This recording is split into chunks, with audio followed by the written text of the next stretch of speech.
What does one do when they're feeling lost, depressed, confused, alone, unsure of where to go next, what to do next, who they can call on, feeling as if they have no one to call on?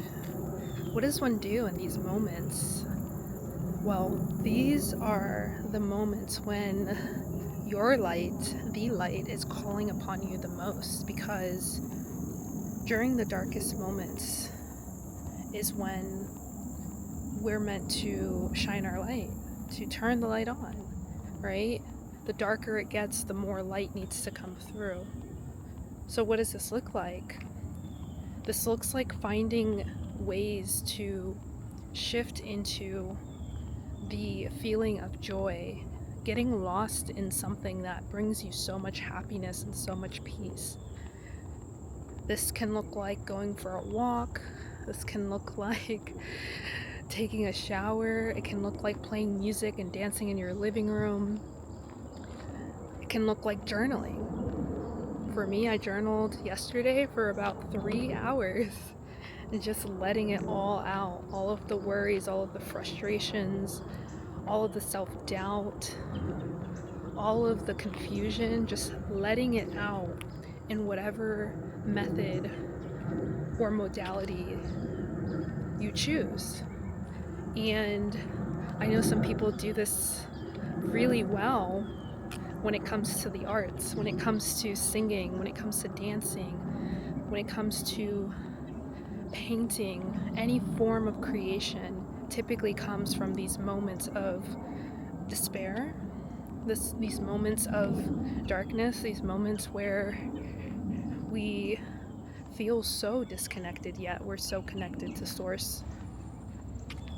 And so that's what we can begin to do, is to tap into that and watch as all the beautiful things begin to be created from this space of darkness and this time of reflection, going within and truly sitting with the emotions that you're feeling, because our emotions are communicating to us what needs to be addressed, what needs to be worked on, what needs to be brought to the surface, and then finding an outlet of expression, whatever that looks like for you. Like I mentioned yesterday, I journaled for about 3 hours. I felt amazing. Then I watched some documentaries to feed my brain, because that's what brings me joy. I found myself eating a very light and nourishing meal to further bring light into my life. Took a nice warm shower, did some reflecting, burned some incense, did a meditation for about an hour. And then I slept like a baby. And I woke up the next day feeling amazing. Mind you, the emotions didn't fully go away, but I feel so much better.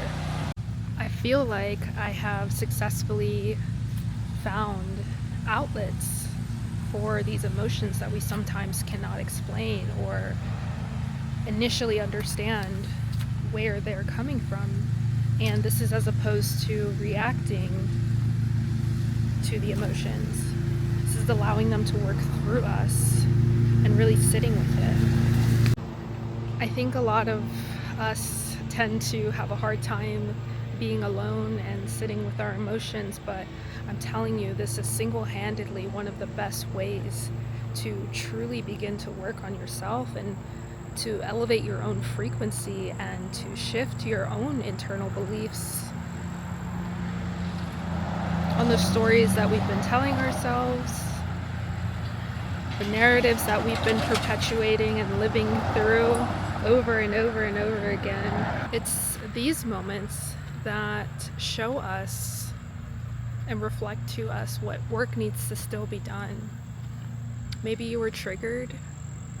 Maybe you had an experience that you felt as though was something that you didn't want to experience, when in reality it's exactly what you needed. So now it's time for us to sit down and really analyze what it is that we learned. What did we receive from this lesson, from this experience?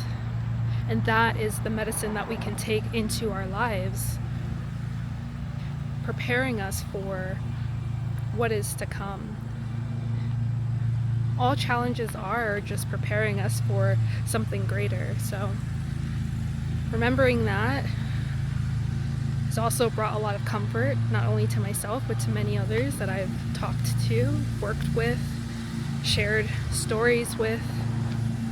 So if you find yourself struggling with these deep-seated emotions, I want you to know, one, that you're not alone, and two, that you have so many tools and modalities and opportunities for self-discovery in these moments, where you can now actively pull yourself out of these frequencies and into that of a higher vibration.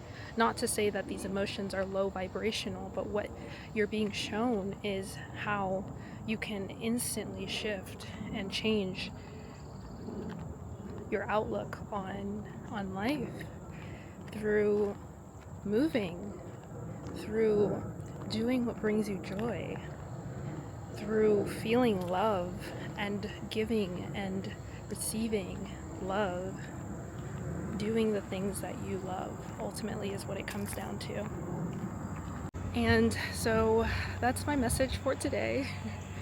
I want to get into a little more of the sciences behind our emotions and feeling and being balanced, not only in our chakras, but in our organ systems, and how simply being out of balance can bring on these emotions, but also feeling these emotions can bring on imbalance. So I want you to understand how this is essentially a two-way street, but you can interject at any point. You can change the outcome at any point.